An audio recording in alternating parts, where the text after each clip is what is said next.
Karibu mpenzi mtazamaji wa Genius kutoka hapa Gavo Media. Jina langu ni Michael wa Emmanuel. Salia nami mpaka tamati. Dar es Salaam. Mwenyekiti wa Baraza la Mapinduzi Dr. Hussein Al-Mwinyi ameongoza mageuzi makubwa katika sekta ya habari, utamaduni, sanaa na michezo kwa kushirikiana na Wizara ya Habari na Ofisi ya Rais TAMISEMI. Mageuzi haya yamejumuishwa na uunganishwaji wa mfumo wa wadau wa sanaa na mfumo wa tausi ulioanza kufanya kazi kwa pamoja tarehe 26 Februari 2025.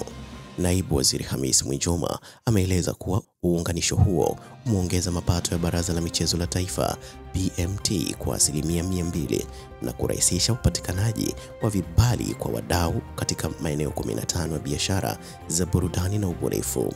Mfumo huo umeboresha uwazi, urahisi na huduma na ukusanyaji wa mapato ya serikali. Katibu mkuu wa wizara hiyo Grayson Msigwa ameeleza kuwa vikao kazi vya kimkakati vimewezesha kuanzisha kwa kitengo cha utamaduni, sanaa na michezo katika mamlaka za serikali za mitaa, pamoja na kuongeza idadi ya wataalamu wa utamaduni na maafisa maendeleo ya michezo kwa kiasi kikubwa. Idadi ya wataalamu wa utamaduni imeongezeka kutoka 43 mwaka 2021 hadi 123 mwaka 2025 na maafisa maendeleo ya michezo kutoka 46 hadi 139, huku lengo likiwa ni kuimarisha utekelezaji wa majukumu ya serikali katika sekta hizo.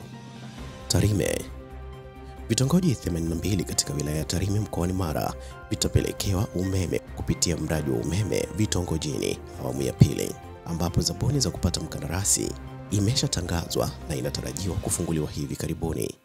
Naibu Waziri wa Nishati Judith Kapiga ameyasema hayo tarehe 22 Aprili 2025 jijini Dodoma akijibu swali la mbunge wa Tarime vijijini Mwita Waitara. Kapinga ameeleza kuwa kati ya vitongoji 500 vya Tarime vijijini, vitongoji 225 tayari vina umeme, huku 52 wakandarasi wanaendelea na kazi na 82 zabuni imetangazwa na 141 vilivyosalia vitaunganishwa umeme kupitia miradi ijayo. Pia wameeleza kuwa zaidi ya taasisi 3,000 tayari zimeunganishwa na umeme kupitia fedha za mradi wa COVID-19.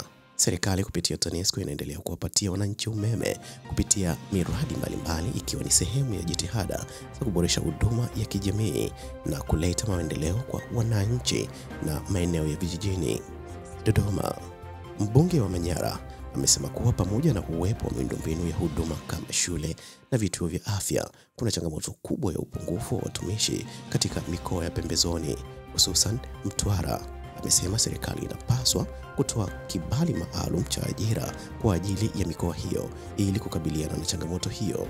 Akitoa mfano wa mkoa wa Mtwara, mbunge huyo ameeleza kuwa mahitaji ya watumishi wa sekta ya afya ni 70,309, lakini waliopo ni 37% tu ya mahitaji yanayohitajika, wakati sekta ya elimu ina mapungufu wa 41% ya watumishi. Amesema kuwa hali hiyo inazuia huduma bora kutolewa kwa wananchi. Amesema katika jimbo la Manyara wana mashine mbalimbali za X-ray, lakini hakuna mtaalamu wa kuziendesha. Katika kipindi cha nyuma walikuwa wanaazima mtaalamu kutoka Tandahimba, lakini hivi sasa amehamishwa na kuacha pengo kubwa sana. Ameishauri serikali kulitazama kwa ukaribu suala hili ili kuwezesha wananchi wa mkoa ya pembezoni kupata huduma stahiki kwa wakati. Na kunako anga za kimataifa, Burkina Faso. Serikali ya kijeshi ya Burkina Faso imezuia njama ya mapinduzi iliyolengwa kumwondoa madarakani Captain Ibrahim Traore ambaye aliingia madarakani kupitia mapinduzi mwezi Septemba 2022.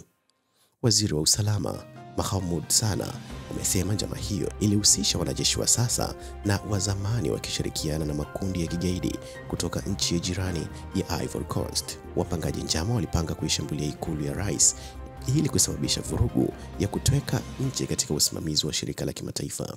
Traore ambaye amekuwa kiongozi kijana zaidi barani Afrika anafurahiwa na wananchi kwa msimamo wake dhidi ya rushwa, ugaidi na mabadiliko ya kisekta. Kwa muda wa miaka miwili ameboresha jeshi, kuimarisha miundombinu na kuinua sekta ya kilimo, akiwa na ushirikiano mpya na Urusi baada ya kukataa uhusiano na Ufaransa. Umaarufu wake umezidi kukua kutokana na mtindo wake wa uongozi na muonekano wa kijeshi. Na kunako anga za michezo huko Ulaya, Manchester United imetuma wapelelezi kumfuatilia mlinda mlango wa Porto na timu ya taifa ya Ureno Diogo Costa mwenye umri wa miaka 25, ikiwa ni hatua ya kutafuta mbadala wa Andre Onana. Costa ana kipengele cha kuachiliwa na pauni milioni 64.3 na pia anavutiwa na Manchester City. Wakati huo Arsenal imeanza mazungumzo ya awali kwa ajili ya kumpata mshambuliaji wa Sports CP na Uswed Victor Gyökeres mwenye umri wa miaka 26 katika dirisha la majira ya kiangazi. Arsenal pia inamchukulia Nico Williams wa Athletic Bilbao kama lengo kuu kwa dirisha lijalo la usajili, japo mchezaji huyo wa Kihispania bado hajathibitisha kuondoka klabuni kwake.